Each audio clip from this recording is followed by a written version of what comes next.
Good evening. Hey AJ, I was gonna say I don't think we're ready to record yet. Yeah, it automatically starts. Right into the meeting.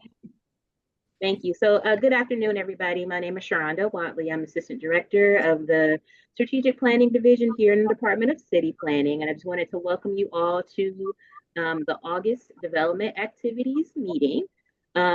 This meeting is being recorded, and so if you are unmuted, please mute yourself so that we can um, audio and visual recording of the meeting. So what is a registered community organization? RCOs are an organization that plays a formal role in helping to channel community input about development projects in their geographical area in the city, as well as taking part in developing neighborhood plans. Becoming an RCO requires a certain amount of criteria to be met related to organizational standards, transparency, and communication. Any community organization can apply to obtain status as an RCO or registered community organization with the city. And so, as part of the Registered Community Organization Program, we work in collaboration with the neighborhood RCOs to host and administer development activities meetings. So, a development activities meeting, or DAM, is a space where the applicant presents their proposal for their property or for their site, and the community is allowed to engage with the applicant and the proposal by asking questions and giving feedback and comments. It is one part of our development process for projects that meet specific thresholds before they go on to a public board or commission hearing. So the development activities meeting will consist of the applicant or developer, the applicable RCOs, the community, and then also planning staff. So typically the DAMs or the DAMs will happen 30 days before any sort of public hearing with a board or a commission. And the DCP staff or the Department of City Planning staff will provide a written staff report or DAM to the applicable board or commission. And so some of the commissions that weigh in on projects are the Planning Commission, the Zoning Board of Adjustment, the Historic Review Commission, and also the Public Art and Civic Design Commission, just depending on the nature of the project and proposal. So there's a list on your screen of the projects that require a DAM or a DAM, and these are very specific. And so some of the items that you all are hearing tonight required a DAM either for community awareness because they are legislation or they're legislated, or because they triggered one of the items here below. If you wanted to also weigh in on a project or proposal at a board or commission meeting, you are definitely allowed to do that as a resident and as a stakeholder in your community. And so you can provide public input to any of the relevant board or commissions, either by email. You could also send a letter by mail to us here in DCP at 412 Boulevard of the Allies, Suite 201. You could also provide testimony or comments in person at 412 Boulevard of the Allies during the applicable or relevant board or commission meeting. And you could also join that meeting by Zoom or on YouTube. We do have a YouTube channel where we live stream the board or commission meetings. So for tonight, there are two projects on the agenda. The first up is the proposed installation of electric vehicle charging stations at two sites in the Hill District, one at 1835 Center Avenue and the other at 480 Oak Hill Drive. And the project presenter or applicant is the City of Pittsburgh. The second item on the agenda is the partial demolitions at 2018 Fifth Avenue, and that applicant is the property owner, Alina Keebler. So because there are multiple RCOs interested in this particular or in these couple of items, and they are the applicable RCOs for this geography. City planning administers these meetings. And so when there are 2 or more RCOs, the city planning department will host and administer that meeting in coordination with the applicable RCOs.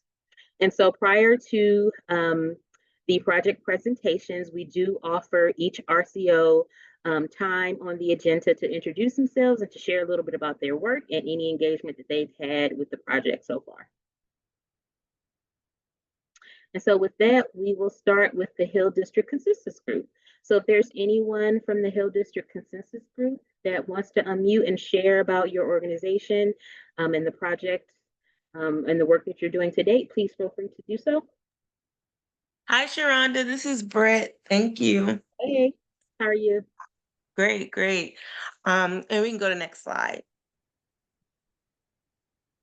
Thank you. So our mission at the Hill District Consensus Group is to create effective pathways for intergenerational residents to overcome economic, social, and housing disparities. We are committed to standing for policy change and ill will political practice to help improve the conditions of our community. We believe that people are the most marginalized by injustices and have rights and should play a central role in preserving our culture as well as our community. We can go to next slide. So for the August 2025 DAM meeting, it does appear that we are aware of the project presented by City of Pittsburgh. We have not met with Ms. Keebler regarding her property. And for Hill District Consensus Group, we do not support approval or adoption of the updated Greater Hill District Master Plan, as we've already discussed. But also we do welcome further discussion around both projects. But as of right now, we do not offer approval. And in order to stay connected with us, you are able to visit us. Our office address has actually changed to the Center of Family building, which is at 409 Dinwiddie Street. So we will make sure to get that updated. That is our contact number. You are able to email us and you are able to visit us on our website. All right, thank you, Brittany. Next, we have the Hill District Collaborative. Sharonda, I just want to mention, I think that might have been the wrong project that the consensus group just presented on, or that they mentioned. Brittany, were you referencing the Greater Hill Master Plan? Well, we just left that as a note about the adoption and approval of that, but we are aware of the City of Pittsburgh's intentions for the electrical vehicle installation. We did not meet individually and provide any specific approval, and we have not met with Ms. Keebler regarding her property. Okay, my bad, my misunderstanding. No worries. Thank you. So, good evening. Excuse me. Good evening. My name is Tiffany, and I will be presenting for the Hill District Collaborative, where all Hill voices matter. Next slide. So the history. The Hill District Collaborative is a not-for-profit registered community organization representing the historic Hill District. We were formed by concerned Hill District residents and business owners who wanted to ensure a clear community development review process with a high level of community engagement. We became a City of Pittsburgh registered community organization on March 9th, 2022. Next slide.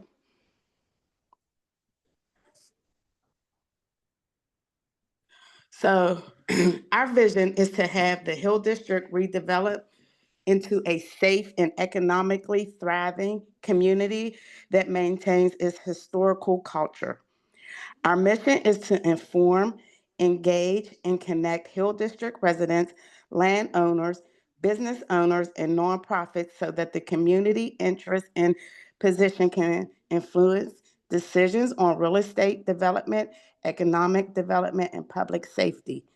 Our purpose is to cultivate a collaborative forum that is inclusive and represent all community members. Next slide. Our focus area is mixed income housing development, affordable home ownership and real estate investments, clear and economical energy projects, facilitate connections between African American business owners and real estate developers. Next slide. In our community review process, I'm just going to sum it up, is first, the board and staff review it, then the community review it, and then the board and staff re-review it to make sure the community's concerns are heard.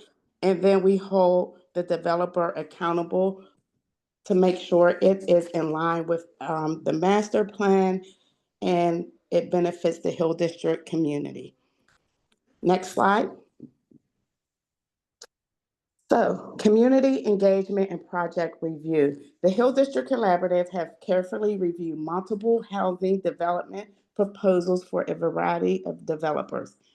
As part of our mission, we will continue to actively engage and inform the community, ensuring residents are given the opportunity to share their thoughts, provide feedback, and help shape the future of housing in the Hill District. Next slide. And you can connect with us. Our office is 1435 Bedford Avenue, Suite 2, second floor. That's the Pittsburgh and the EIC building. Our email and our website. Our website is www.hillvoices.org. And we are looking forward to hearing about these new projects. Thank you. Thank you. Next, we have Uptown Partners of Pittsburgh. If there's anyone from Uptown Partners, Hi, feel Sharonda. free. Thank you. Hey, We can go ahead and just go to the next slide, please. So we are a team of three. It's myself, Michaela Scheckler, the Real Estate Development Program Manager, our Community Project Manager, Dajnik Johnson, and Dr. Brittany McDonald, our Executive Director. You can go to the next slide. Our mission at Uptown Partners, we're a community-based organization of residents, institutions, and business owners working together to build a vibrant, sustainable, and just community for all. And we accomplish this through the implementation of the Uptown Eco-Innovation District Plan, the city's first adopted neighborhood plan, which focuses on 4 facets of community development, which is community, infrastructure, development, and mobility. Next slide, please. So this is our real estate and development committee process. Just to give a brief overview, the developer will submit documentation, and that'll include, building, site, floor plans, but project budget, and a completed EID guide. Then they will go ahead and be scheduled for a RED committee formal presentation. They will go ahead and present to the RED committee, where the RED committee can ask questions and give feedback during the presentation, as well as through a survey afterwards. And then after that, the Uptown Partners Board goes ahead and reviews and gives a formal vote. Go ahead and go to the next slide. So we did have project interaction with the 2018 Fifth Avenue partial demolition. So Todd and Alina presented their partial demolition and redevelopment plan of this parcel to the RED committee on June 24th, 2025, and they received unanimous approval and support from fellow RED committee members. This little quote here is just a quick excerpt from one of the survey responses I was given. So though the project is not considered affordable, it diversifies the eastern end of the neighborhood, which has a good amount of housing existing and in development for low and low moderate income residents. Todd and Alina are sensitive to the historic character of Uptown and will excel in restoring the building through professional renovation. They have made a good case for why the appendage buildings, not part of the original footprint, need to be demolished. And after sending a recommendation approving this to the Uptown Board, Uptown Partners is in full support of this partial demolition and subsequent redevelopment. As far as the other project goes for today, we will yield our opinions to the other Hill District RCOs, as we're not familiar with it, or we haven't been in touch with the developers. Next slide, please.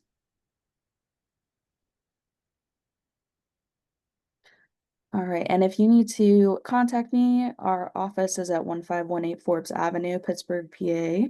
And my email is listed there, as well as 2 different numbers you can reach me at. Thank you, guys. Thank you. Next, we have the Hill CDC. Thank you. Next slide. The Hill CDC is a place-based organization, and we focus on the redevelopment and revitalization of the historic Greater Hill District. We like to say it's where cultural legacy meets future innovation, and we're celebrating over 38 years of operation, and we were founded in 1987. Next slide. Our focus areas include the people of the Hill, places of the Hill, and policy that affects the Hill District. Next slide. Our mission involves working in partnership with residents and stakeholders to create, promote, and implement strategies and programs that connect plans, policy, and people to drive compelling community development opportunities in the Greater Hill District. Next slide. Our work involves real estate development, economic development programs, and policy and planning. Next slide. Our DRP, or the Development Review Panel, is a resident engagement and advocacy and partnership process that is essential to our process which involves development in the Hill District. It is a unified community review process. It involves multiple organizations that has a panel of residents that provide a individual resident score and a community score. Next slide. We have reviewed over 60 projects, and those projects can be found on our website on hilldistrict.org/DRP. Next slide. The DRP is again, a community review. It reviews on behalf of the Hill District community. When it comes to planning and development, the DRP was founded over a decade ago, and the model was designed and adopted by the Hill CDC after negotiation with community partners and stakeholders and elected officials. Next slide. The background of the DRP: as the process was strengthened and proven, multiple organizations were added as members to ensure that there was collaboration and partnership in the Hill. As of today, there are now 7 Hill District organizations responsible for a 9-person body of appointed individuals of the DRP committee. All 9 individuals live within the Hill District. Next slide. The DRP is a 2-step process. The first step is focus as a deep dive review and scored at the committee level. If the plan is aligned with the Greater Hill District Master Plan, the second step is to advance the plan for the community to review and vote. Each and every resident is allowed to vote. A cumulative score of 80% or better is needed to complete the process. As an RCO, the Hill CDC only endorses development projects that have completed the DRP. Next slide. Oops, sorry. The DRP involvement with the City of Pittsburgh proposed plan for the electric vehicle charging station. We first want to recognize that the DRP understands the need for public access to electric vehicle charging stations in the Hill District. We also consider the City of Pittsburgh to be a critical partner who is engaged in development activities in the Hill District. As of today, the City of Pittsburgh has not yet submitted the electric vehicle charging station plan to the DRP. Next slide. Therefore, due to that, to the fact that they have not presented to the DRP, it cannot be endorsed by the DRP at this time. However, we do want to encourage the applicant to submit their proposal to the DRP quickly so that the community review process can unfold. As an RCO, the Hill CDC only endorses applications that have completed the DRP. Next slide. In regards to the proposed plan for the demolition of the 2018 Fifth Avenue the Fifth Avenue structure, as of today, that plan also has not been submitted to the DRP, and therefore we cannot endorse it. However, we do want to encourage the applicant to also submit their proposal to the DRP so that we can go through the process. And again, as an RTO, the Hill CDC only endorses applications that have completed the DRP. Next slide. We want you to know that you are invited to hook up to our social media pages. We also want you to be able to know what's going on in the Hill District by receiving our weekly roundup. You can do so at hilldistrict.org/sign-up. And then you can link up to our social media at My Hill District. We are also on LinkedIn. Next slide. Thank you. Thank you. And then if there's anyone here from Shenley Heights Collaborative.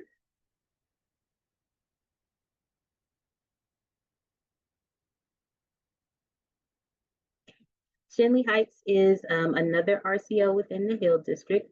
I don't think that there's anyone here on the call today from Shenley Heights. And so with that, I will stop sharing and allow the first presentation team to start to share, and that should be the city of Pittsburgh. Thank you, AP Watley. I'm going to share my screen now.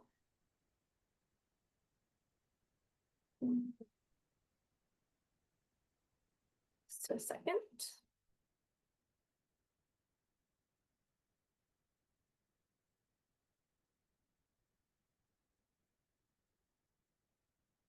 Can you all see our presentation? It's loading. Yes, we can see it. Okay, perfect.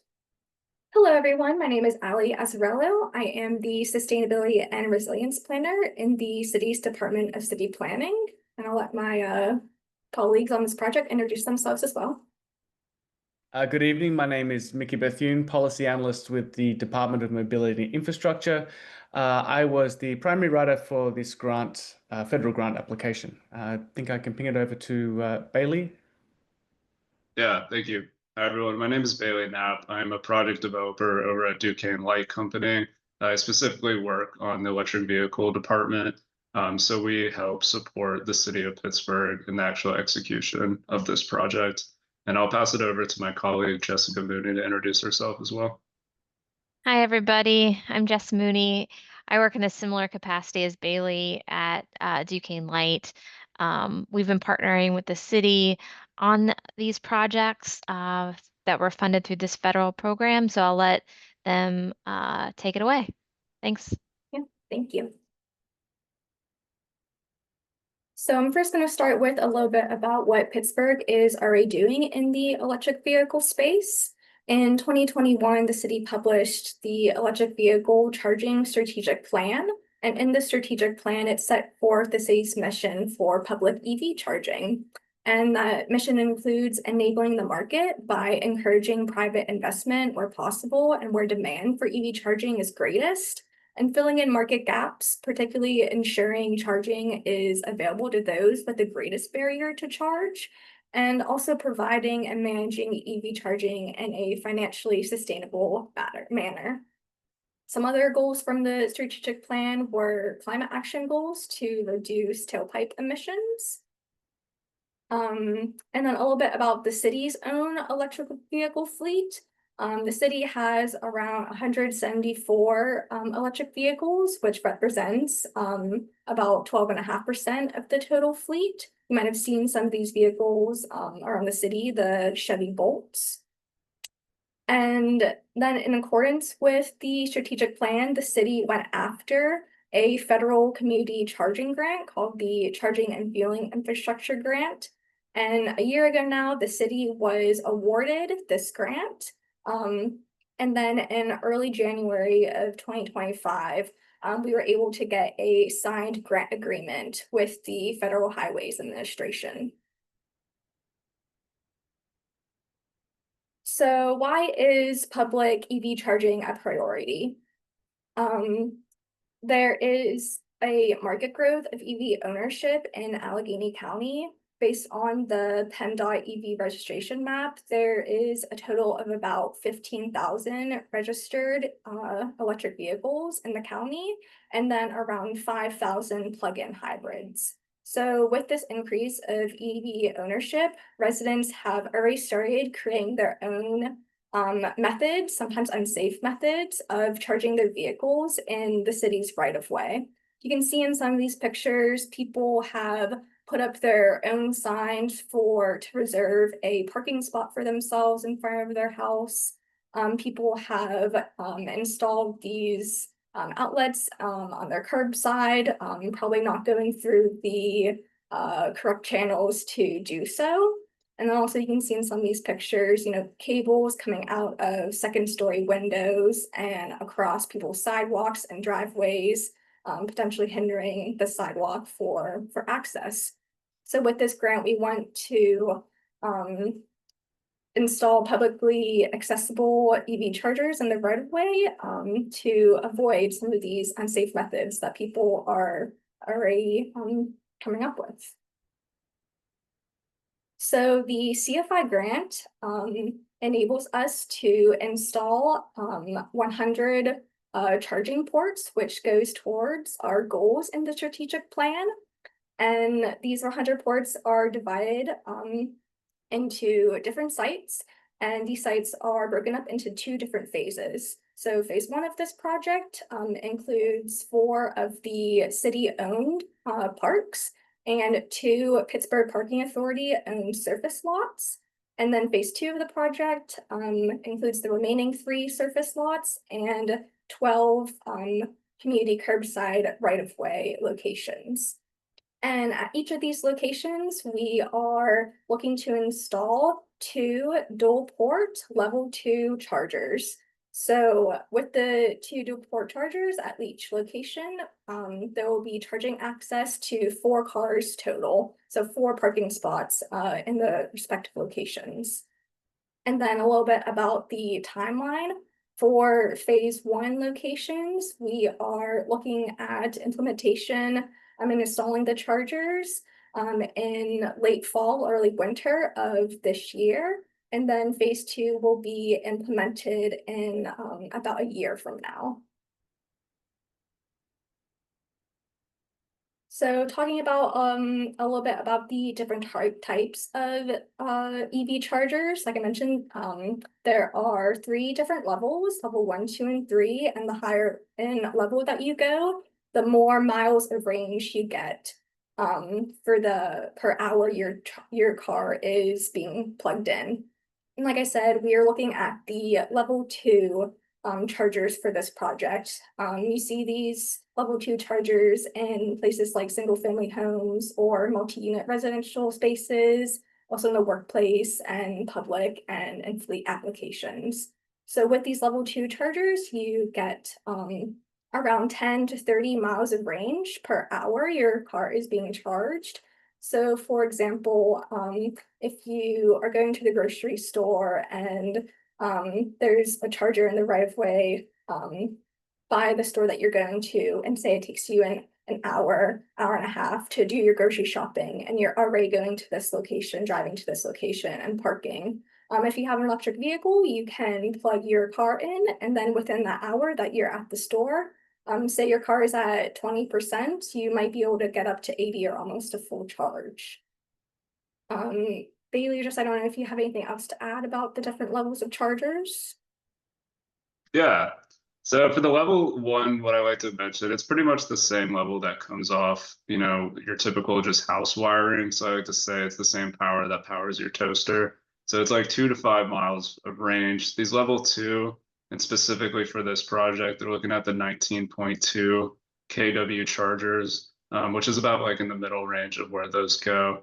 You're looking about like roughly 4 hours to like totally charge a car from 0 to 100. So in the terms of like community charging, we felt like this was a good middle ground of like, if you're at the grocery store, it's more of a way of like having like supplemental charge to your car rather than fully charging it. When you get into these level 3s, these are the ones you'll see in like rest stops, gas stations. These are the chargers that will, charge your car in roughly 10 to 20 minutes. The flip side with it is they're also very expensive to pull off. So this is where kind of these level 2 chargers make more sense for us in this case.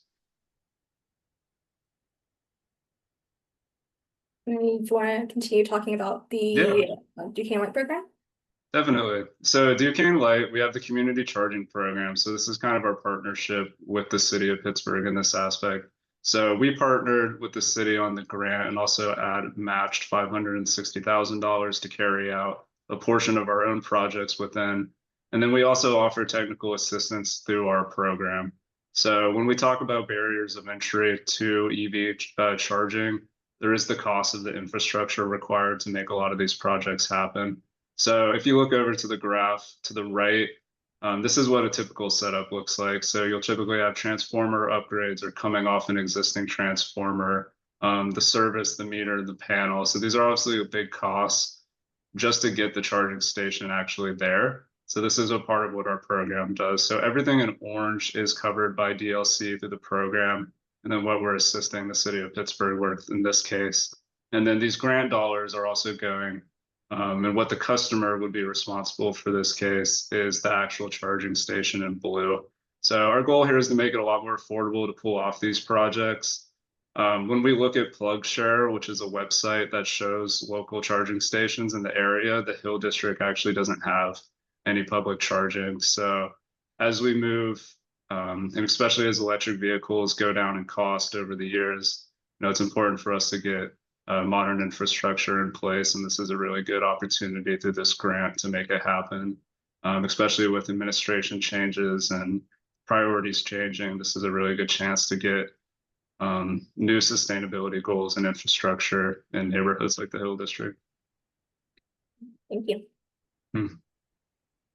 So the next few slides are going to show a few different pictures of examples of what EV chargers may look like in the community. So these pictures are an example in Swissvale, and this project was done through Duquesne Light's charger program that Bailey was just mentioning. And the picture on the left is the charging unit itself. You can see the dual port on it, the two cables coming off of it. You can see also some example signage and the green curb paint to show that it's an EV charging parking spot.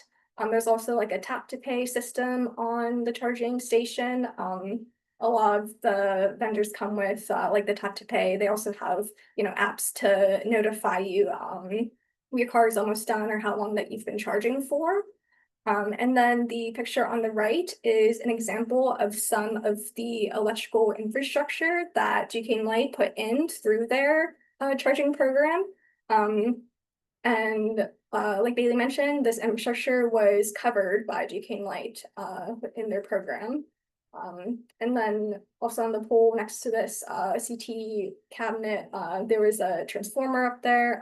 Again, all under Duquesne Light's program. Had anything else to add in this one? Yeah, I think like really what to emphasize here is these the infrastructure above it is pretty minimally invasive. We run wiring pretty much in this grass patch here next to curbsides. And then you have these like stub ups where the actual charging stations are located. So it's mostly underground. Then the actual panel work is what this like metal rack looks like here. But in terms of like, how much impact it has to the actual infrastructure around where these projects are located is pretty small. Mm-hmm. Yeah, and you can see that the charging station in this panel, they're not hindering the sidewalk. It can still be used as normal and used for regular access and ADA accessibility. Mm-hmm. Some more pictures of examples of what the charging stations could potentially look like in some of the parking lots or the surface lots. Again, these are all different models of chargers. We haven't specifically picked the model that we are installing for this project, but you can see throughout the different pictures, they all generally have the same build. They are pretty slim in size and width, and then they're generally pretty tall. They're around 6 feet tall. Again, this picture on the right, you can see the dual ports being able to charge 2 vehicles at once. And then the last set of pictures, just some more chargers of what they could look like in the community. And then this picture with the person next to it, you can see also the general build of the charging station compared to a person.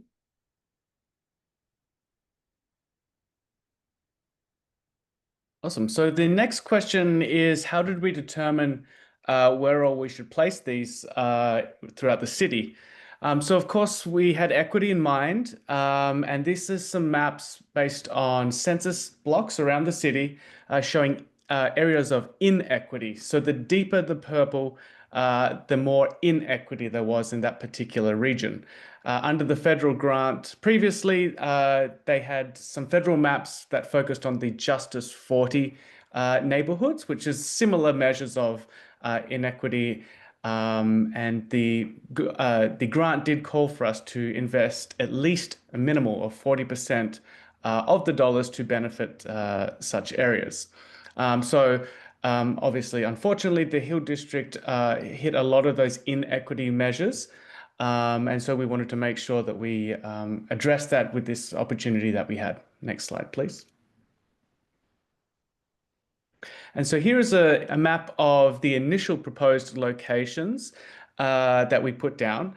The orange pins or yellow, depending on how your screen settings are the city park locations. And so they are going to be 24/7, 365 accessible city parks where folks can charge up on the parking lots there. The blue pins are the partnership with the parking authority. Again, they are their surface lots without boom gates, so 24/7, 365 accessible. And then the green pins are the curbside right-of-way locations throughout the city. So we can see that there's a couple of pins directly in and adjacent to the Hill District there. Next slide, please. So the very first location that we proposed, at least, was just opposite Salem's Market there, right on Center Avenue. Of course, this hit a lot of the goal requirements of the grant with community access, healthy, active lifestyle styles with the bike share there, and of course, access to fresh fruit and vegetable through the market there. So this location, when we measured it out, it does also hit a lot of the requirements that Duquesne Light has already for their transformer upgrades. So there's a lot of technical behind the scenes things that also hit a lot of those goals. The picture in the top right, you can see the yellow outline that Bailey did. That is what we submitted to Federal Highway. And that allows us to, based on community feedback engagements such as tonight, potentially be able to adjust where we cite the charges, but we cannot go with outside of those parameters. That's just unfortunately the constraints of the grant language. So next slide, please. The other location is up by the Oak Hill Apartments. Now this site was selected because the community actually reached out to Duquesne Light and were interested in learning more about EV chargers. And they wanted to help support EV ownership within their specific community and also others visiting their community. You can see that in the larger picture to the right, there is an existing transformer and capacity. And the orange shaded area was where we proposed to put the curbside chargers. So much similar to that photo that we had of Swissvale's chargers in the right of way. The top right picture, again, you can kind of see it's like a J almost, or a D in yellow, outlined in yellow, is where we have the flexibility to move the charges potentially, again, based on community feedback in sessions like this. Next slide, please. And then before we jump into questions, I just wanted to mention PGH 2050, which is Pittsburgh's first ever citywide comprehensive plan.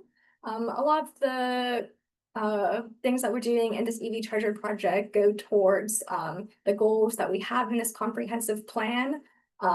We have to develop policies that will be beneficial to all of Pittsburgh's residents. So thank you for your time. Mickey and I, our contacts are on the screen. If you would like to contact us about this project, but we'll open it up to questions. Thank you, Allie and Mickey and others from the project team. We do have a question already in the chat. The question was, what would be the benefit for the community of the EV charging station?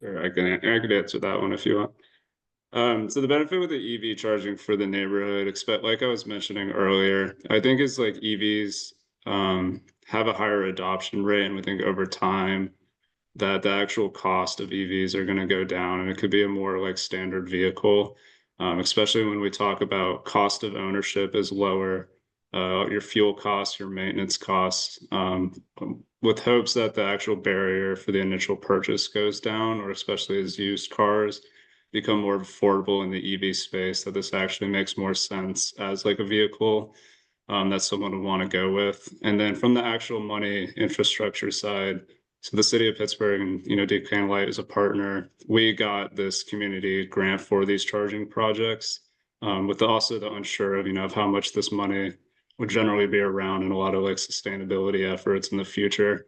So this is like a good chance as we look into like modern infrastructure throughout the city of Pittsburgh, to get, you know, this type of project within the neighborhood we see as like very beneficial for the long term.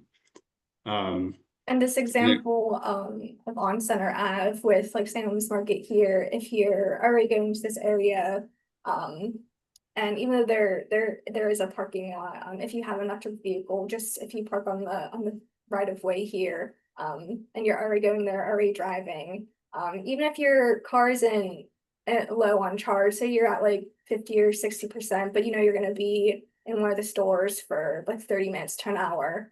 You can still park on the street, plug your car in, and get a little boost of charge. Yeah, so maybe just another explicit example for how it benefits the city residents as well. So this is federal dollars that we've been awarded and won essentially.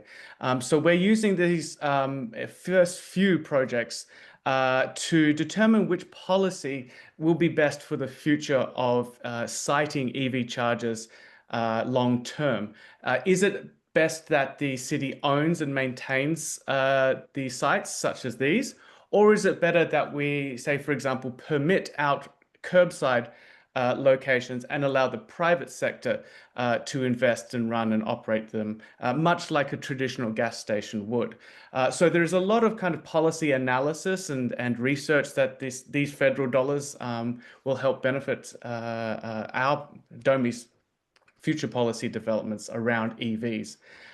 Secondly, it also helps us kind of have these communications with Duquesne Light and really incentivizes both the city and Duquesne Light to really reassess their electrical grid capacity within certain regions of the city. And third, it also opens up the opportunity for more micro-mobility expansions over time as well. So we have the example of the e-bike share there. We have been in communication with Pogo, and they have strong goals to expand their fleet as well. So again, that is kind of aligned with the healthy, active lifestyles and micro-mobility goals that the city has as well, which we believe benefit the community. The fourth example of how it benefits residents in the future, maybe not today, but hopefully tomorrow, is that then folks that don't have charging access at home have the ability to charge in public without having to have those extra costs of installing chargers at home. So if, for example, somebody rents an EV, they can charge, they don't have to go out and buy a charger to set up at home. They can publicly charge. Or if somebody inherits an EV, say, for example, a student inherits mum and dad's older EV, and then they can go ahead and charge there. Also, the gig workers that are doing DoorDash and stuff like that, they can go ahead and charge up while they're picking up items or dropping folks off from Uber and stuff like that up in these community areas.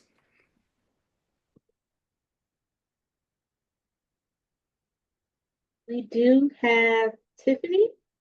with a hand raised. Tiffany, if you wanted to come off mute and ask your questions. Yes, so I have like 3 questions, so I'm going to ask them all, then they can answer it. Number one, and someone put this in the chat too, how many electric cars are in the Hill District? 15219, not 15213, that's different. That's the first question. The second question, was our councilman or state rep aware of this project?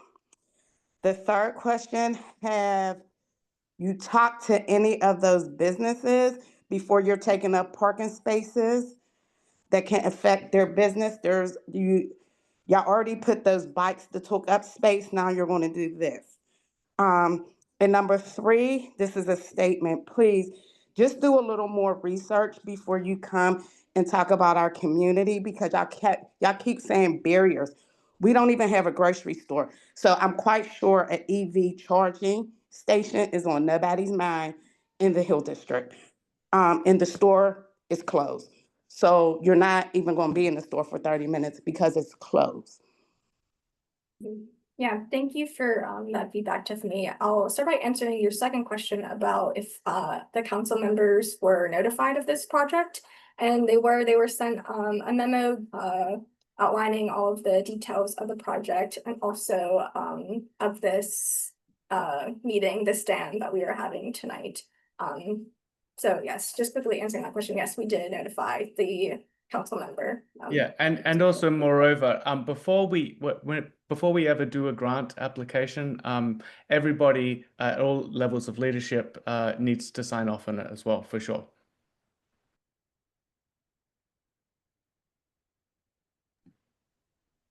And yes, and to respond to the community engagement piece, yes, absolutely, we do need to get real Hill District residents' voices heard. And so this is the very, very first public hearing about this potential project that we're doing. So just recall that this project for the right-of-way piece likely won't be happening until this time next year. So we have actually budgeted some dollars in the grant to hold a number of community engagement sessions as well as education sessions about EVs in general. So we definitely want to hear as much feedback as possible. Parking is always a concern, and that's always top of mind when whenever DOMI does any projects. Of course, we manage the right-of-way, and of course, by extension, we manage the parking. So really, with the EVs charges, it might not, as you said very clearly, it might not be an issue today, but we want to make sure that it's not an issue tomorrow or in 4 years from now or 25 years from now. We want to make sure that the back-end infrastructure, that's very, very critical piece there. All that hard, heavy lifting that Duquesne Light is very generously being able to achieve with their matching dollars.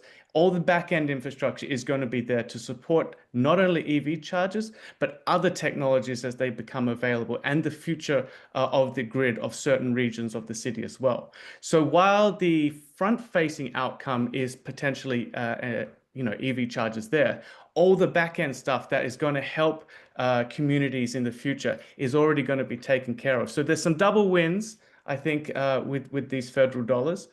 And that's another good point as well, is that it is federal dollars that we're using. There's no city dollars going towards this. So that's, I think, another big benefit as well. But we do definitely want to hear as much feedback from as many people who are actually going to be living and using the infrastructure there. And then another answer to a specific question that you had, Tiffany, about how many EVs are in the Hill District. The PennDOT EV registration map that I had mentioned earlier was only at the county level. It did not go as granular as a specific zip code. So we do not have those specific numbers for you. But like I mentioned, at the county level, there are 15,000 registered electric vehicles. And I know that is a very wide range of area. Let me respond to Amika's question or statement there. Center Avenue is envisioned as the Hill District's main street and activity corridor through the master plan. Has the city considered whether dedicating curb frontage here to EV only charging best supports that vision? And second part, could EV chargers be located on the side street or in a less active frontage whilst still keeping Center Avenue focused on the retail community and pedestrian activity?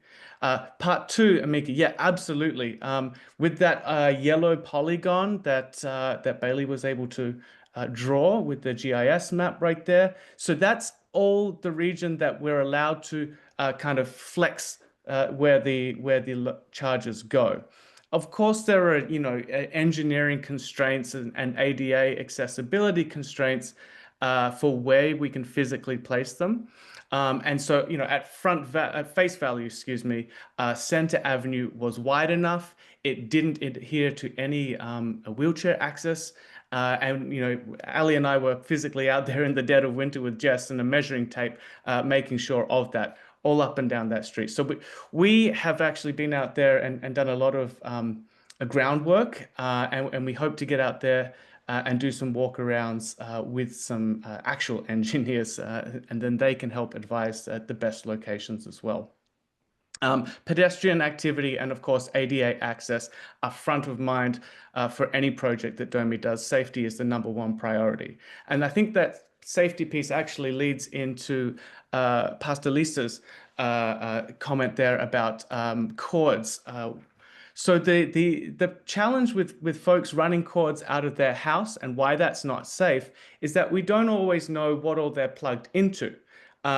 So they could be plugged into a circuit that has, you know, their TV on it, plus their microwave, plus their oven, plus their dishwasher, and all those things going on. So by the time the power gets out to charge up the car, there's actually an abundance of power on that one cable. Secondly, we don't know the quality of the cable. There could be a little rip in there. And with all the, you know, the sudden rain flooding that we've had, that's an electrical hazard right there, as well as the fire safety hazard with the overload of the cords. So the good thing about having you know, regulated, publicly accessible cables is that all that stuff is accounted for, and nobody has to worry too much about the safety aspects behind the scenes. That photo that Ali had there of the Tesla, I think it was the black car that was parked way up on the curb. Yeah, right there, the bottom right. I mean, that car right there, that is on the sidewalk. So right there, that's a ADA access issue right there, just because of the car getting parked on the sidewalk. Let alone that cable coming out. You know, we don't know what all he's got that plugged into. And that's, you know, when we hear these horror stories of EVs catching on fire, it's not technically always the EV catching on fire. It's the power source that's leading to that car that causes these dangerous issues. And again, same with that stub up in that middle photo right there. You know, that could have just been anybody wiring it up at home. That's a tripping hazard. It's also not regulated and accounted for street furniture. So everything that's on a sidewalk, officially, DOMI has accounted for in our behind the scenes mapping. So every little thing that's on there needs to be accounted for and regulated, such that if anybody trips on it, or if a car accidentally backs up into it and knocks it over, the correct safety response by the rest of the city is done appropriately. So there were a number of questions also in the chat. I want to make sure that we were able to get to them. So I may be jumping back just a little bit. One question that we had in the chat was, have you all discussed this project with the facility owners of the Hill House and the Kaufman Center? Not as yet. And so if anybody does have an exact link to them, or anybody who they recommend we should speak to at those locations and those centers, that would be fantastic. Now is the time for making those connections and building out those discussions, please. And I also want to mention, I know the Hill CDC, they have their department review panel, and we are definitely willing to and wanting to go to in front of your panel. And we will be in contact with you soon about doing so. So I see you also have your hand raised now. I figured that was something that you would bring up. That is correct. And we also would have the contacts to the Hill House and Kaufman Center. So we look forward to talking to you soon. Yes, yes. Yes, Sharonda sent me your contact email, so we'll be in contact with you soon. Another question that we received, and I'm sorry if I didn't hear it get answered, but is there a site plan showing the exact proposed charger location relative to curb cut, pedestrian walkways, and existing parking / loading zones for Center Avenue? Yes, so we don't have an exact location yet, but we have the proposed location, which is, Ali, if you could skip to that slide, which has the picture right there by the bike shares right there. So there is the potential, it's not 100% guaranteed, but there is the potential that you know, we just do a kind of a do-si-do with those bikes. You know, basically the EVs could go where the bikes are right now, and the bikes could then move someplace else. That's a potential outcome. Of course, whenever we do things like this, there's dollars involved, and people have to sign papers, and there's a whole back and forth. But that is a potential. This is, yeah, as we said, the yellow outline in that top right picture. It's challenging to see, I know, in this this slide online, but you know, Ali can send out the slideshow later for folks to really go ahead and zoom in on. Anywhere within that yellow polygon is where we can flex the charges. At the end of the day, yeah. So we cannot move without, sorry, excuse me, we cannot move from without outside those yellow lines. That's just unfortunately the way the language in the grant is. And, you know, being that it's a federal grant, quite frankly, we don't want to rock the boat too much right now. We got the money. We don't want to give them anything to stall the money again. Yeah, and we want to receive all of the community feedbacks for not only the location in the Hill, but for all of the other project locations before we finalize and make those site plans for exactly along the curb and where the curb cuts are going and the chargers. So that's why these locations are still what we're proposing. Nothing is set in stone yet. And as mentioned before, these right-of-way locations are in phase 2 of the project and won't be implemented or installed in around this time next year. And then also for those right-of-way locations, because they're, you know, a year out from now, we will be doing another round of community engagement for all the phase 2 locations as well. Britt has also got, Britt Collins has got a question in the Q&A. What is the, excuse me, projected cost for each use? And is there a plan to reinvest a portion of the revenue from presumably the charges back into the Hill District? Perhaps a fund, for example, could be established. So working backwards in that question, Ali, while Ali finds the costs from our budget, if that's cool, that we don't exactly have a fund that we are throwing around as a policy idea. The general idea right now is that we would use the revenue from any charges, just like parking fees, to maintain and operate the charges. So the important part here is the price of them. So while we haven't determined an exact cost yet, for sure we'll be working with Duquesne Light, Jess and Bailey and their team to find the most equitable price. An example of how pricing could be through the charger. You would pull up, you would plug in at a rate, say for example, of 50 cents a minute, whatever it is. Then you could charge for, you know, an hour and a half or 2 hours, whatever we determine the dwell time should be, or the parking time. And then the charger on the app could ping you and say, you know what, you've been there for 2 hours. Your charging rate now is going to jump up to $10. You want to go ahead and move along. So these automated price, what do they call it? Dynamic pricing, automated dynamic pricing will help incentivize folks to move along and not just sit there and charge all day. And that's something that can be automated. Moreover, we can reduce the rate to make it cheaper to charge overnight.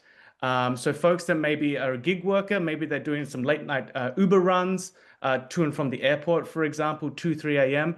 If they go ahead and charge their Uber EV right there overnight, they're going to charge for cheaper than it would be during the day. Now, this is beneficial again to the because it reduces the strain and load on the overall grid of Duquesne Light.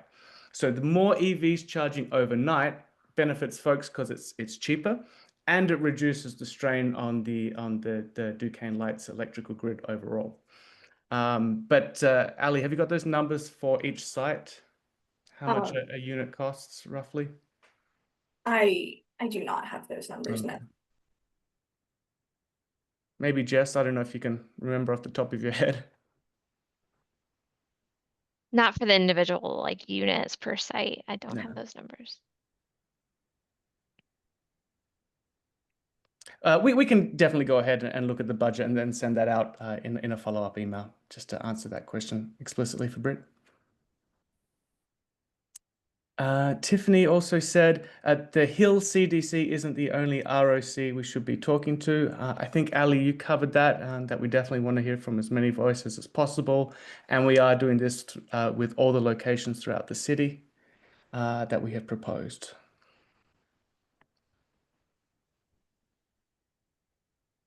And then I do believe we did have one other question in the chat. Again, my apologies if you all started to answer it earlier, but related to the market being closed, does that change the desirability of this site since there won't be as much of a draw with the market closed? Oh, Salem's Market, the grocery store. Yeah, I'm sorry. So one of the requirements of the grant was that it also, supported community charging. So of course, there's this community centers up there. It isn't just the Salem's Market. That's why, again, we extended those yellow polygons. So it's also to support folks that can't necessarily charge at home. Again, maybe not today, but in the future. Not everybody has off-street parking. Not everybody can afford their own personal charger at home. So we want to make sure that there are publicly accessible chargers that help folks charge overnight. Again, arcing back to what I was talking about with that the lower peak or the off-peak time of use rate. Yes, Tiffany. Someone else has their hand raised. I don't know if you can see it. Oh, I may not. I'm sorry. Who else has their hand raised? Bonnie, I can allow you to talk. Sorry, just a second. There you go. You should be able to.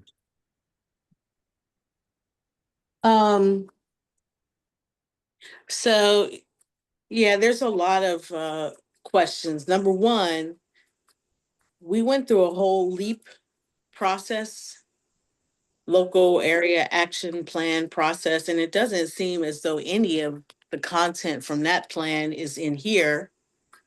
Can you hear me? Mm-hmm. Yeah. Secondly, part of that plan was related to the needs of people in wheelchairs, with electric wheelchairs, who need to have places to charge where they're not going to get in trouble, because there's actually cases pending around that issue.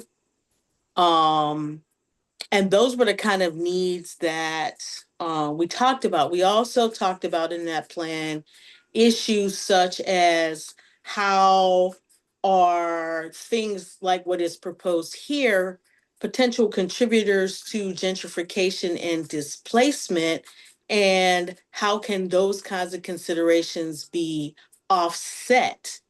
I'm so into green energy and environmental justice and all that kind of stuff. So I want you to hear what I'm saying with that vein. But what you have here is so tone deaf to the community. It's really you, and I understand you have a whole process that you plan to unfold, but our history in the Hill District is that people come with their plans already formulated, and then they just want to say, you know, this is the number of people that came to the meeting to hear us talk about what we plan to do, regardless of what they said they wanted anyway.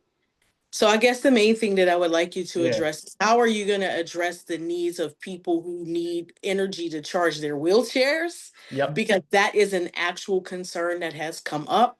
Mm-hmm. When I can't see very well, I'm on my phone, Okay. but it almost looks like you have to stand up to plug in. So yeah, I would love to hear about that. Yeah, sure, absolutely. So, for sure, any public infrastructure does need to meet ADA requirements. So explicitly for the wheelchairs, the charging access cords where they plug in and all that, they cannot be higher than 48 inches, which is standard for wheelchair accessibility. So all the payment systems, the height at which the cables extend down to must meet federal and actually international ADA standards. Can you go ahead and plug your individual wheelchair into the unit itself? No, you cannot plug the chair in. It's a different power grade, all these type of things. Just like you can't, plug your cell phone into your laptop charger, et cetera, et cetera. But the advantage again right now, as we said, is that we're going to build up the back end infrastructure, which allows for other mobility options and other charging options in the future to be tacked on. So for sure, we have considered that as well. It's not just focused on the EVs. We want to make sure that in the future, should the state and also the federal government allow for publicly accessible charging for not only e-bikes, e-skateboards, all these things, anything that's electric. If that is legalized and formalized at a state level, such that a municipality like us can install these things or permit these things to be installed in later in the future, we are building in that back-end support right now. So while we can't go ahead and do that right now, unfortunately, because of state legislation around, publicly accessible electricity, we are building in the back end infrastructure to support that later on, should the policies at a higher level than a municipality change to allow it. And definitely, we do definitely want to hear from everybody. That's why we're doing these public meetings, because yes, you're very correct in that, we were deaf, but we definitely have got our ears open and very willing to listen as much as possible and respond to the community's needs with future thought in mind as well. May I follow up about the LEAP plan? Oh, please, yeah. Did you look at it? Is it incorporated here at all? Because I don't see it. So we have not looked at the LEAP plan explicitly for this project. We were kind of basing this entire grant application off of the kind of city master plans and city environmental plans. So absolutely, we should call that out. And thank you very much for making that a big point. We will definitely incorporate as much of that in there as possible. Again, I think that the main point to focus on is as you said, the environmental aspect piece of this as well. We want to reduce tailpipe emissions. We want to make sure the air is cleaner for folks. And the way that we believe to do that is that when federal dollars are thrown out, essentially, that say, yeah, go ahead and build the infrastructure that supports vehicles that do that, jump while we can. And we did. We should say that we were very lucky. Out of, I think, about 140 applicants that were awarded this grant this time last year, pre the federal election, there was only 15 of us that made it through to actually getting papers signed and dollars in the bank. So we are one of very few around the country that made it through the federal administration change and have got these federal dollars to figure out the best long-term policies that for our city and, of course, our individual communities within it.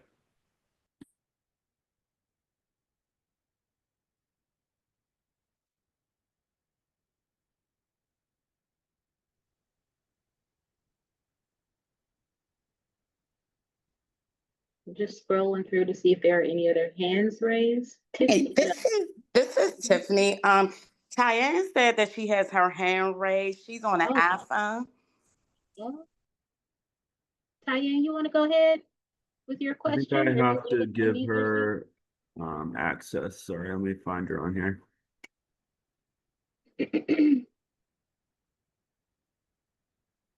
There we go. Tyann, you should be, okay, yep. Thank you, Tiffany. Hello, everybody. Good evening. Michael, my name is Tyann Battle. I'm the Executive Director of ACH Clear Pathways at the Kauffman Center.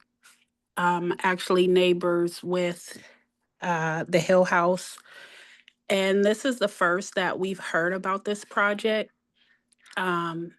For me, as a community resident and also a facility owner, due to the strain of our community at this time, there had been like 3 questions posed to you guys about what would be the community benefit for this station. And I have yet to hear you say how it would benefit the community. We no longer have a grocery store. There is tons of spaces in their parking lot that maybe you can have a conversation with the facility owner of the grocery store facility. Maybe that can be a benefit to help him in the strain that he is in.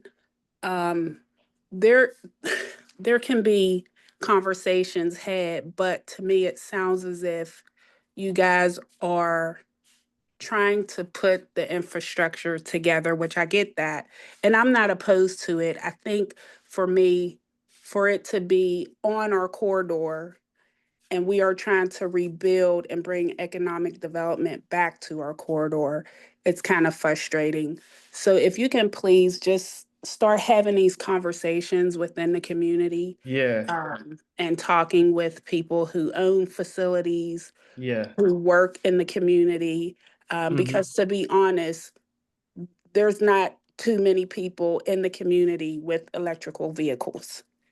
So that's just all I wanted to say. I look forward to hearing from you all, but this is a little frustrating for me. And I hope that you guys can go back and reconsider what community benefits you can offer to the Hill District community for this project. Yeah, thank you for that. And I think Ms. Tonya also put in the Q&A chat. Let's plan a meeting with the business owners to discuss how we can research the placement of these charges that will benefit the community the most.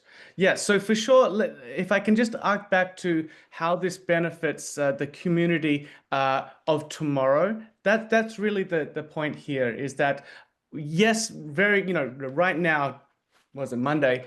Maybe there's not as many EVs in the Hill District being owned as there will be in the future.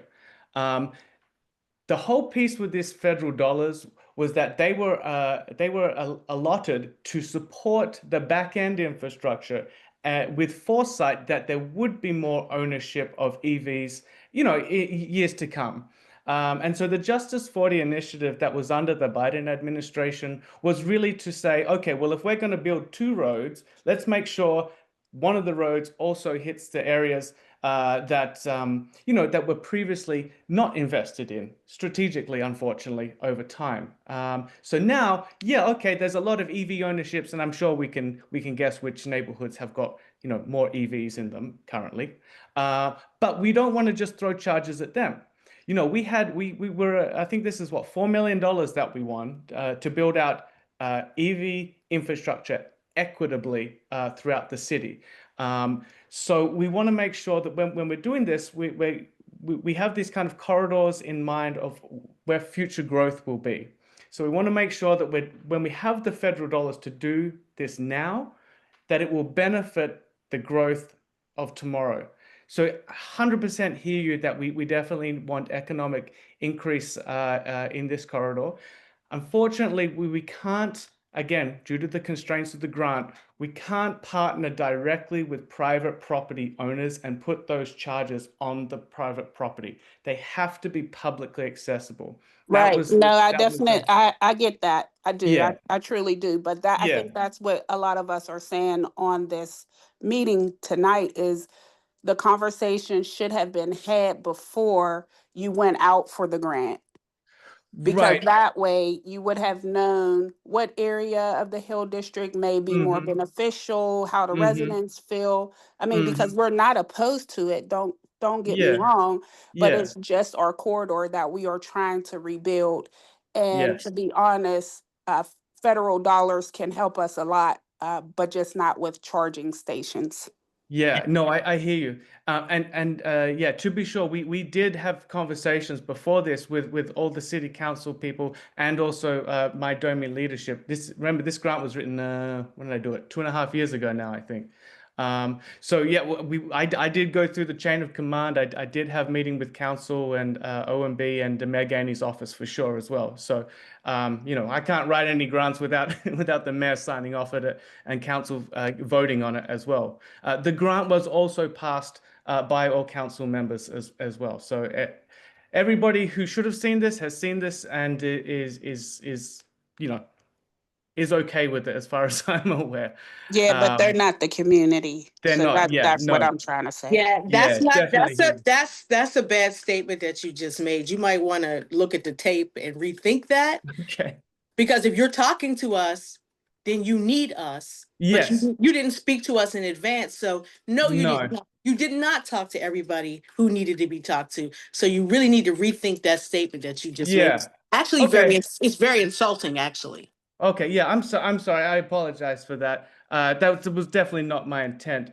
At the time of writing the grant, we actually only had 2 weeks to write it. So we had to do as much research as possible as we could. And from my perspective as a city worker, I had to get all the people on board for me to actually write it. But yeah, 100%. We do definitely need to hear and work with everybody over the next year because we're not implementing any of this for another year. But we do definitely want to hear from everybody and get the best result and get the most federal dollars in while we can. It looks like Kara Hardiman also had her hand raised. I may have missed it earlier. Carol, if you're able to unmute yourself. You should be able to now. Sorry about that. Okay, basically I was going to say pretty much what Tyann and Barney already said, but I really wanted to know, like in the beginning you said equity and so on and so on. So I just really want to know, even though you said you had 2 weeks to write a grant, what kind of equity report are you following? Yeah. Because Yeah. for me, mostly everything in particular, like electric cars, I don't even know how many people on the Hill has an electric car, and mostly everything that's happening in the Hill, people come in the Hill and they drive through the Hill. Like, Mhm. it's not benefiting anyone, even though like there are a few businesses, but all the dollars go out the Hill. You see what I'm saying? And Yeah. then you're Yeah. talking about if someone, maybe has a income where they can't afford this at home, that they would have use of it overnight. And so a lot of things just really and truly is not really fitting who we are. For real. So, I mean, I know these electric cars and everything is coming, but it's not for us currently. Right. And I mean, sometimes we get ahead of ourselves talking about future, but we got a lot. Look, you can't even hardly park with all the bike racks. And then my whole thing had bike racks, and people that ride bikes, they don't pay registration fees and different things that could kind of benefit. They don't have to. Cars have to do that, but yet you can't even park on some locations because of all of that. And so I just wanted to know, when y'all thought about this plan, really, were you thinking about it for the community or the future people who will be living here?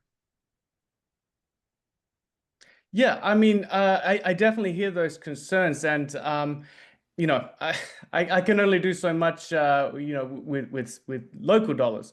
But I think I really want to arc back to the benefit is that this partnership with Duquesne Light really allows them to build out the back end infrastructure that they need to better manage the grid.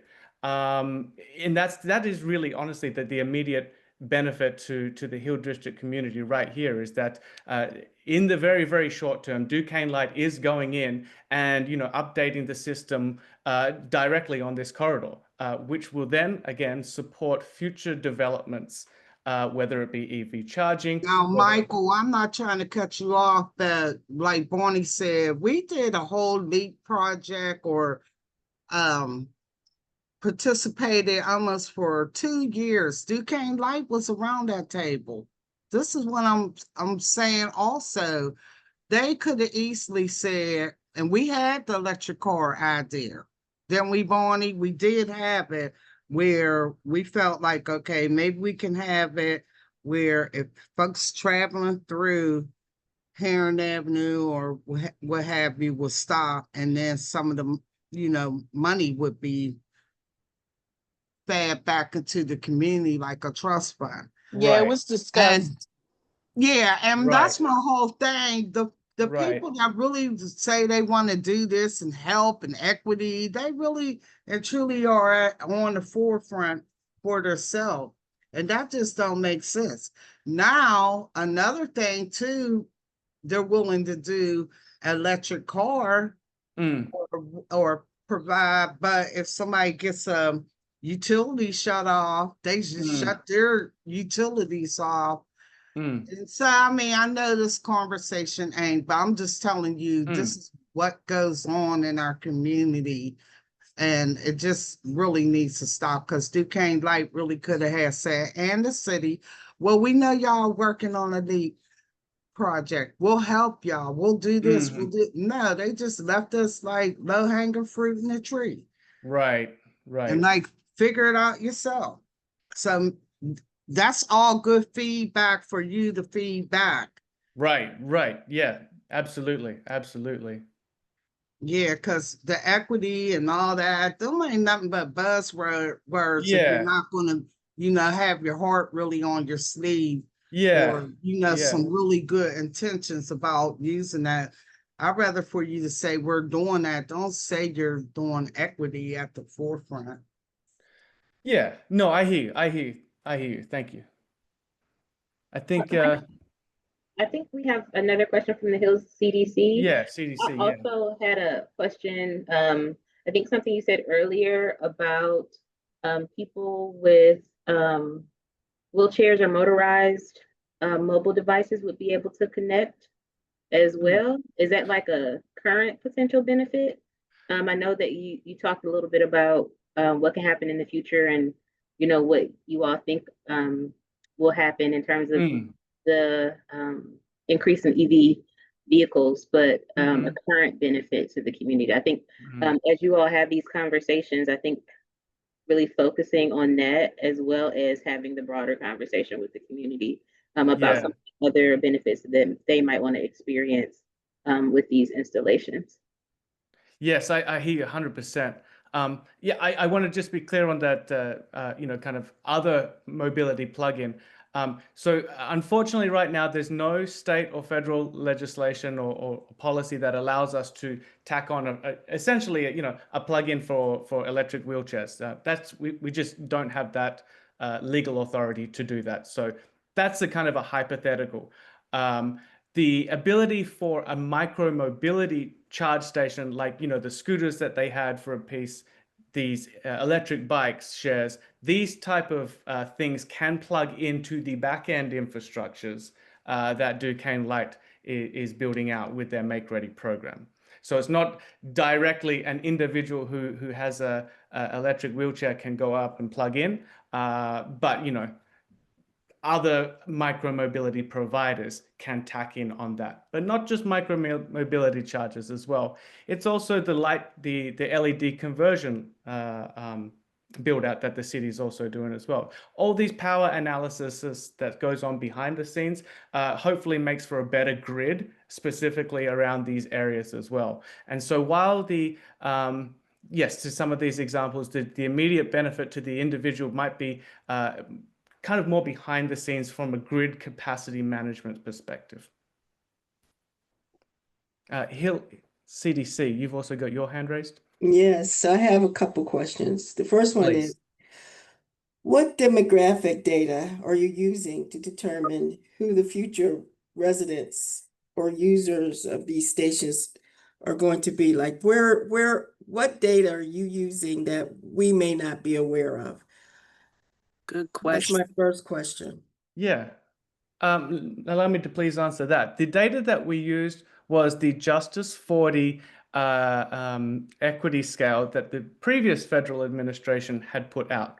Unfortunately, with the change in the federal administration, those data, which are based off census data records for the past 24 years, I believe it was, literally are non-accessible anymore.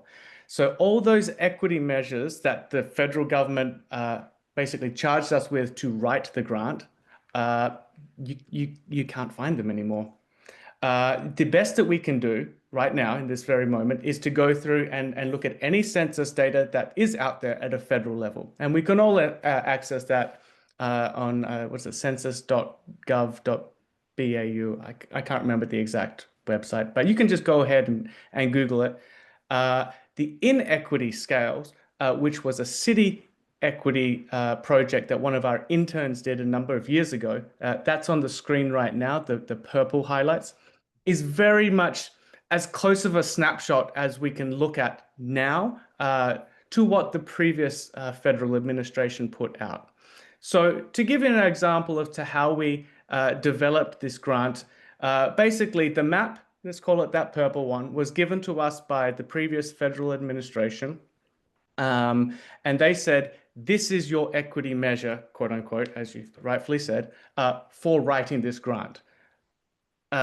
Any of the census blocks that hit this certain measure that they told us to do was kind of the line in the sand, for lack of a better term, unfortunately. Yeah. So we didn't, while we had the ability to be strategic, we had to be strategic within the confines that the feds laid out for us. So unfortunately, we did have to draw hard and fast, kind of quantitative lines, as opposed to having that, personal touch and those kind of, I guess, as we would say, pre-grant writing meetings. Unfortunately, that was just the unfortunate constraint of this particular grant. So based on these numbers, you feel that you guys had information that said that there's going to be increased drivers and increase in electric vehicles in the Hill District. That's what these numbers are telling you? Oh, I'm sorry. So to be clear, the numbers for EV ownership, they came from our county partners. So the county has a publicly accessible data set of EV registration for Allegheny County. They don't, unfortunately, go right down to the exact census block level or address. Of course, there's private information about where all people live with vehicle ownerships, etc.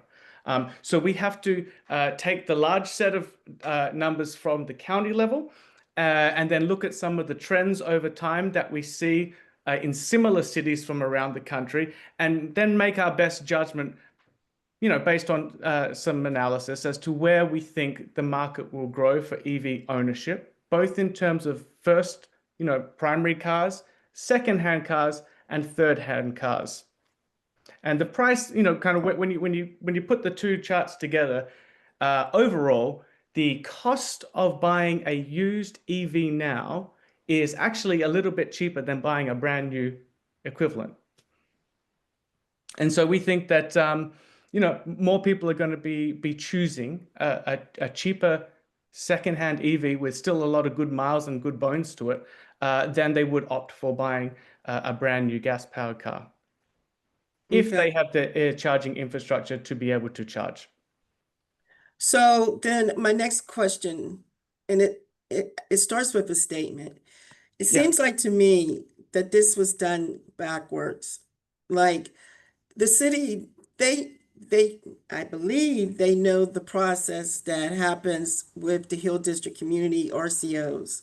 They understand that they should present, or at least I think they should present before a plan is set in stone. So now you presented the plan at the dam, and now you're going to meet with the RCOs. Well, I suspect that the community is going to have a lot to say about this. And so my question is, how set in stone is this plan? Are you ready to make adjustments? And if so, to what level? Yeah. So, Ali, if you could switch back to that map with the yellow outlines and just maybe just go ahead and zoom in on that on the screen just to make it a bit easier to see. Perfect. Yeah, slide on over. There we go. So nothing right now today is set in stone. The information that we've put forward now is the proposed site location that we put in our initial application. Then once we got that application approved and signed off legally, such that the federal administration, whomever is in charge, needs to give us the money for this project, we had to submit where all are we able to flex where the site location could be. So that's this yellow polygon going around the market there.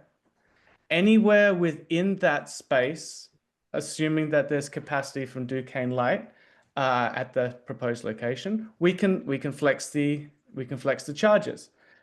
So there is potential for moving it slightly away from the bike share there to somewhere else. But we are kind of constrained again by existing capacities of Duquesne Light. Maybe Bailey or Jess, you want to speak on that one? Yeah, I could speak Actually, on that. Bailey, yeah, I'll speak on that, Bailey. Yeah, Okay.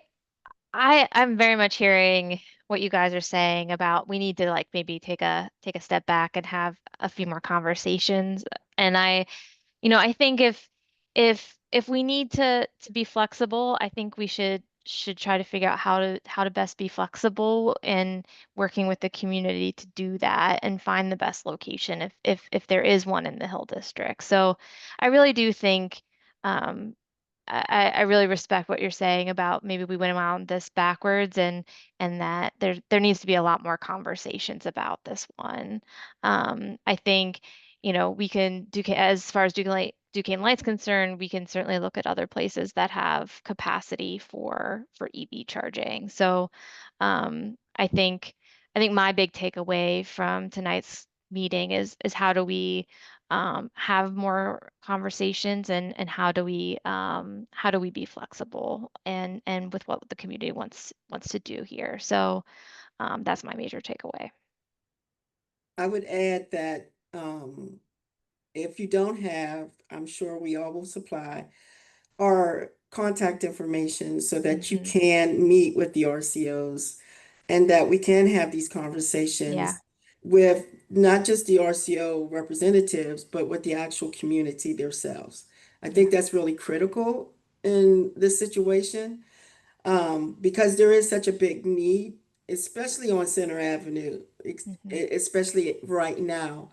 And so we want to make sure that any money that's coming to the Hill, that it actually is benefiting the residents of the Hill District. Mhm. And so I think that it's really critical to understand who this is being slotted for. Yeah. And that's really important at this point.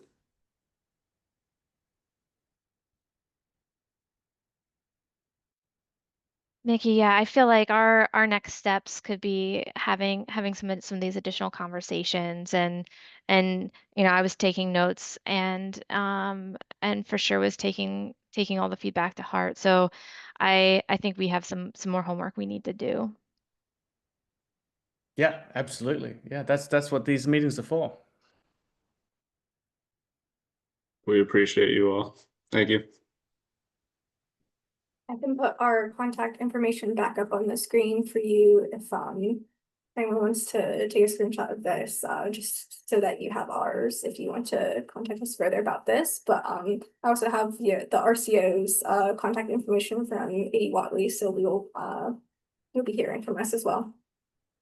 Yeah, and if you have any other questions, DOMI related at all, feel free to go ahead and shoot me an email, and I can forward you on to the appropriate person depending on whatever the question is. So yeah, I'd just like to say I'm a great DOMI contact to have. I work with everybody on our team, from the director level all the way down to inspectors. So yeah, very happy to help anyone out.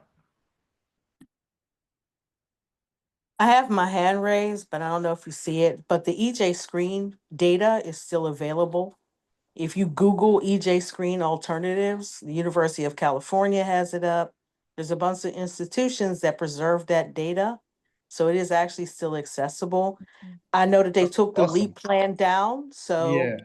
I know that it should be that the city, which was a participator, and the applicant should have some access to a copy somewhere. That would be minimal pre-research to do, which is to access the LEAP plan, and to access that alternative EJ screen data that is still there.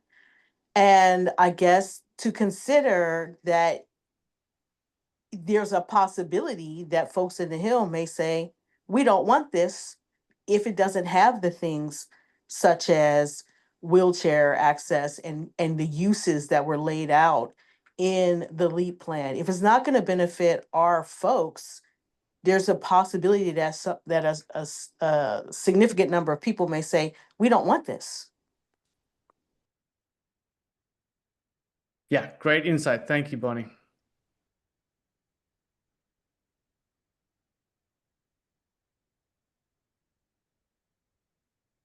Right, if there aren't any other questions or comments or hands raised.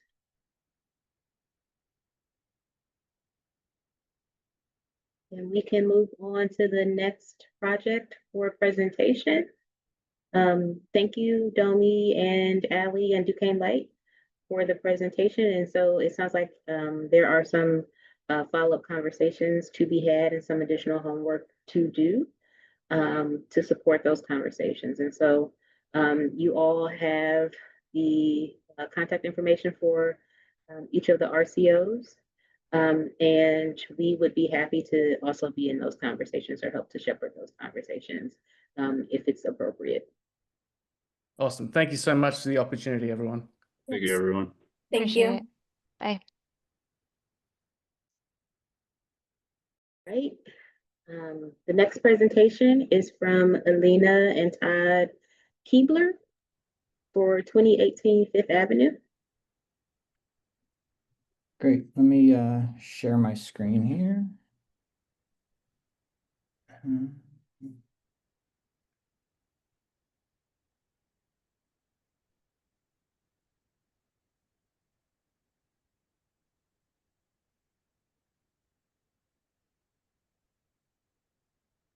Okay, can everybody see this? We can see your screen. Great. So yeah, my name is Todd Keebler, and this is my my mom here is here, Alina Keebler, on the call also. We'll be talking about 2018 Fifth Avenue, the demolition of a portion of the building, an addition of the building, as well as the garage in the back. This is on, like I said, on 2018 Fifth Avenue, so in the Uptown corridor. As a little background, my name is Todd Keebler, like I said, an Uptown resident and property owner, and my mother, Lena Keebler, who's a retired architectural designer and historian. We purchased the property in 2023 off of the previous owner who currently lives next door as well. And the house is one of 6 single-family townhouses built together in the 1880s. 4 of these have been demolished, and 2018 and 2020 are the only 2 that remain. 2020 is where the previous owner currently lives next door that I referred to. The building is currently zoned as 3 units, but there's evidence that there actually was being rented out as 5 previously. And And the rear portion of the house has significant structural issues, and the house as a whole is currently uninhabitable. The goal is to renovate really one of Uptown's few remaining townhouses of this size, and convert it to 2 units and bring it more in line with its original use and feel. So on the right-hand side here, you can see an overhead view that we just got from Google Maps. On the left is 2020 Fifth Avenue, and on the right is 2018 Fifth Avenue. So you can see that the portions that do not have the red outline in front of that are the original building as it was constructed. So you can see that 2018 has these additional structures that were built at a later point. So one of them in red here is a 2-story brick addition, and the one behind it is a wood frame 2-story addition in green.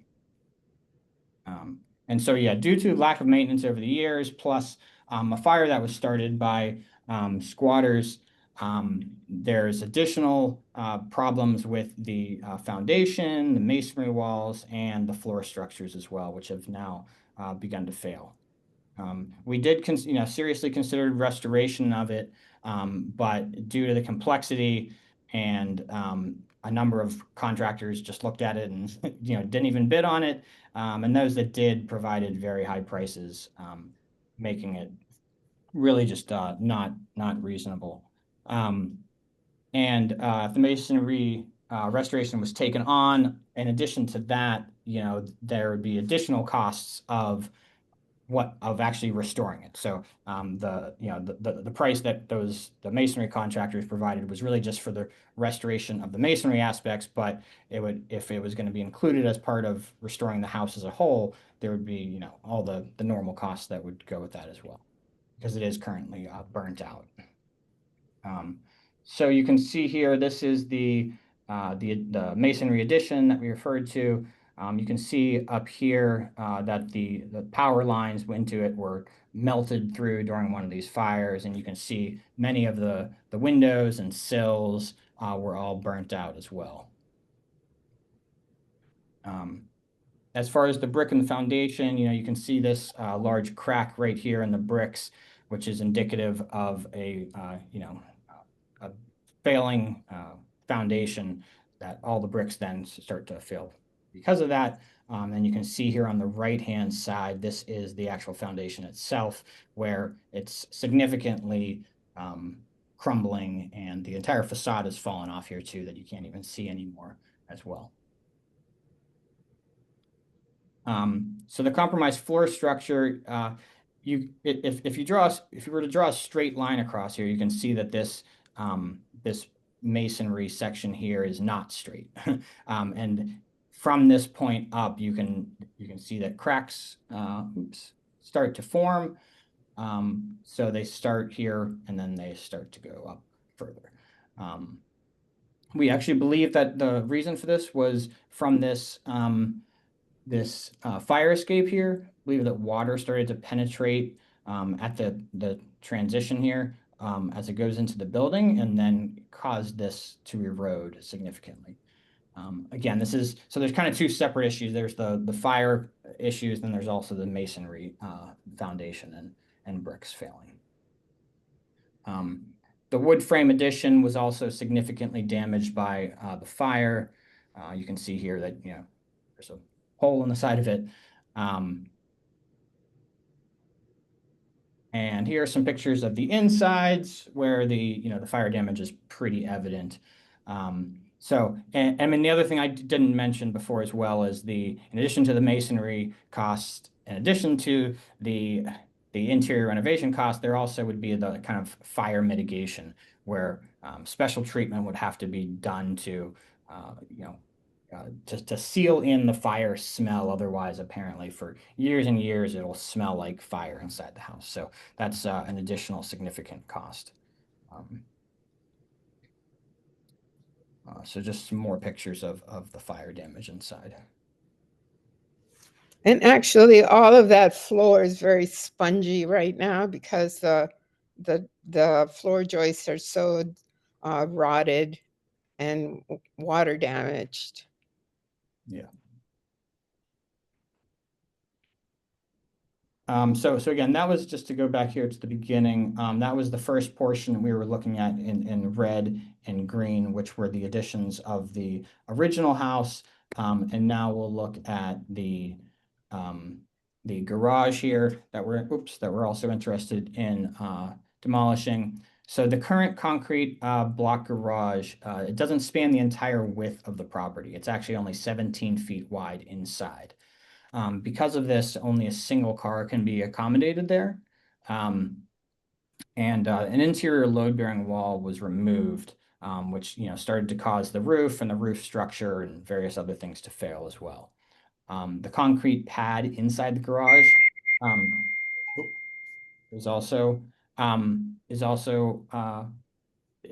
totally split. I guess we don't have a picture of that in here, I don't think, but that's also split, and the sewer lateral underneath it is going to need to be replaced. So it'll basically all have to be torn up underneath it as well. So yeah, you can see here that the gutter is starting to fall off. There's significant roof damage up here on the back side. And so what we propose is tearing this down and putting just a surface level parking for 2 cars there. That way, rather than just having a single car garage that's very large, we would have 2 parking spots. We'll show that in the plan shortly though as well.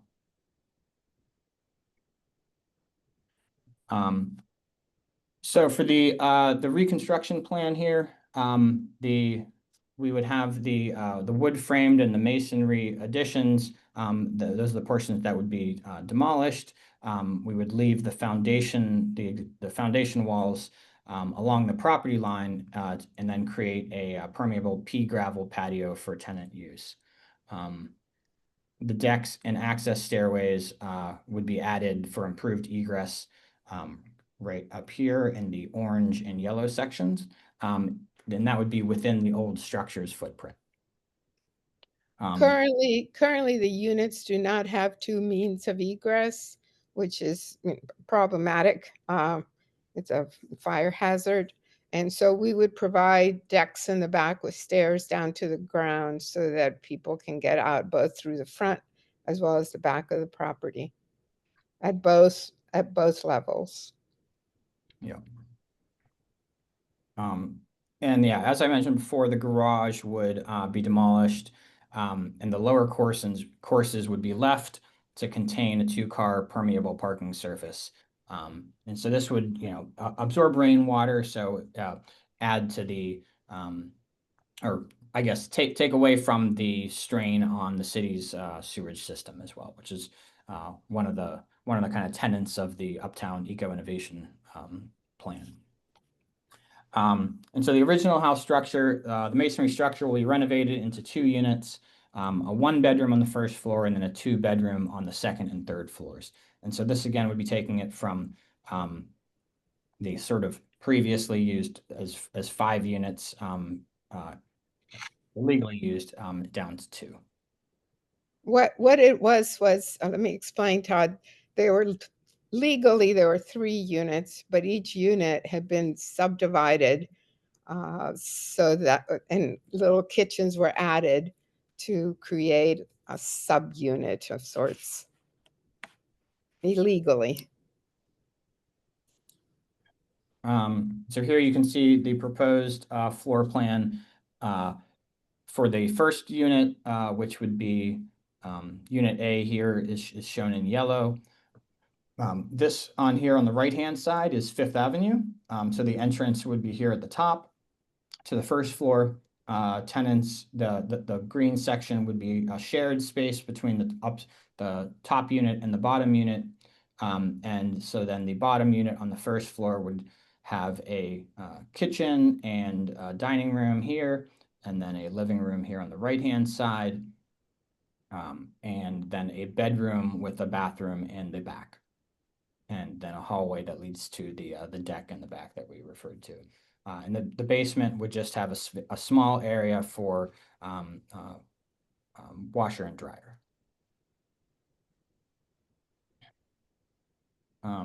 The proposed plan for the second and third floor is shown here, where on the second floor at the bottom, there would be a living room and a dining room and a kitchen on the back with the deck off of it. Oops, sorry. And then on the third floor, we have 2 bedrooms and 2 baths up there. They're not big bathrooms, but they have a tub, obviously toilet and vanity. And then just to give you an idea of kind of what it would look like from the street level and from the rear level, we have these renders that my mom drew. So we'll be preserving as much of the original woodwork as we can, which we expect to be most of it.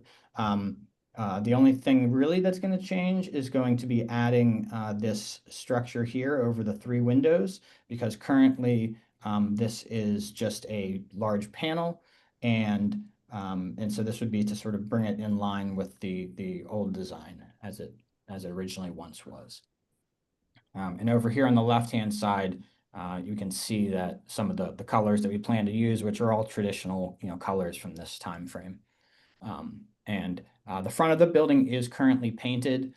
So, although it'd be nice to have the original bricks, we do expect that we'll just need to repaint it, but it will be in a, brick-like color to give the similar look to the way it used to. The wall that faces west, I don't think we have a picture of that, but the long wall that faces west is very deteriorated right now, and it needs to be totally repointed, which is going to be quite a chore. That's a nice way to put it. Oh, is it? Oh, yeah. Yeah, so here you can see this whole section will need to be repointed, and this will be repointed as well. There's currently is a proposed plan for an apartment building to this west side. So really, this now is going to be kind of our only chance to address this repointing. So it really will have to be done before that building were to be built, because their plan is to build essentially up against this building. So yeah, unfortunately, the brand new pointed wall will then be potentially covered up. I think that's fine for this. And here you can just see a cross section of the different units. And then on the back here, there's the decks and the additional stairwell.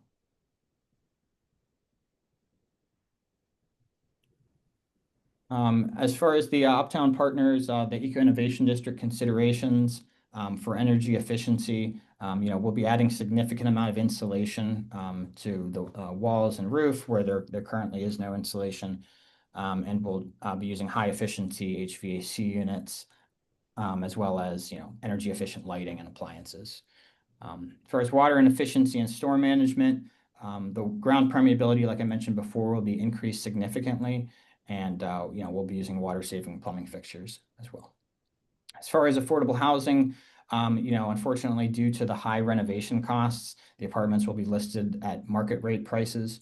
But, within this section of Uptown, there are a number of other affordable low-income options within 2 blocks. So, we hope that this way we can have sort of a mix as well. And with MWBE participation, the consulting architecture firm that we'll be using for this is MWB. We're currently still trying to get bids for this, which is a large task in and of itself. But the general contractor that we currently is at the top of our list is also an MWBE. From the public art perspective, this is really not I think the type of project that is usually considered for public art, at least for Uptown Partners Eco Innovation District, because it is more of a traditional house. If the building next door was, or the apartment building ended up not being built, then we would have a large wall that we could potentially put a mural on or something like that. But again, that's not really part of the current plans. And we probably should have started with this, but this is a picture of the property in its current state. Where this sign or this square up here is where you can see, you know, I think at one point this was you know, for maybe a store that was on the first floor here. But you can see that, you know, a lot of this original woodwork is still there and is still in pretty decent condition, actually. So we'll be, you know, definitely taking care of that and making it look, you know, maybe not as good as new, but as close as we can. And attached here is my contact information. And I guess we should have put yours on here too, Mom, but we didn't. All right, thank you, Todd. We'll open it up to any questions. If you have any questions, you can put it in the chat, or you can raise your hand so we can unmute you to ask your questions directly.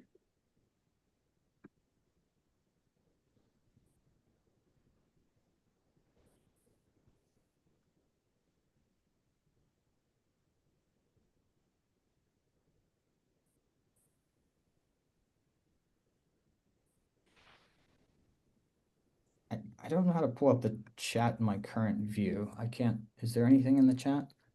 So far, we haven't gotten any questions. I wondered if Michaela from Uptown Partners might have wanted to speak to this project. Yeah, I can speak to it really quick. We did receive overwhelming support from the Red Committee on this project. Every feedback response that I got was inherently positive. And I believe, you know, during the presentation that Todd gave during our Red Committee meeting, he also received very positive feedback. So yeah, Uptown Partners is in full support of this project. And we're excited to see, you know, the front portion of this building be reserved and hopefully be, you know, put back out there and make the community and that end of the corridor start to look a little bit nicer. Thanks, Michaela. Yeah, thank you, Todd. Thank you, Elena. Thank you. Any other questions or comments?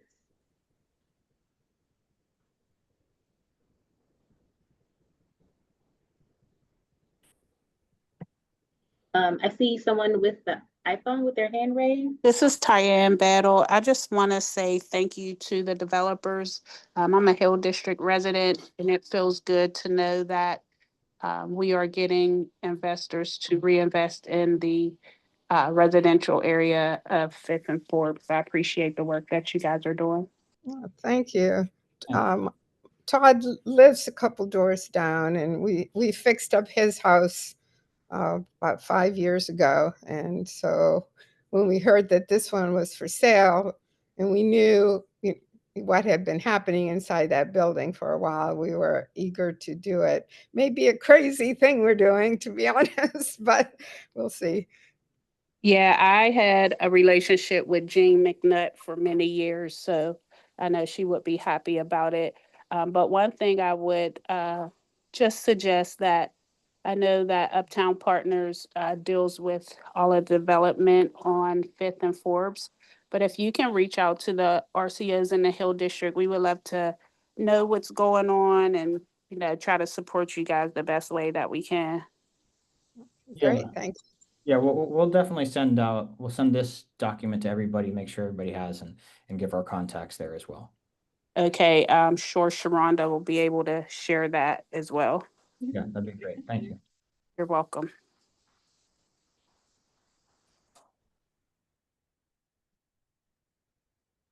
I'm just scrolling through. Any other questions or comments for this proposal?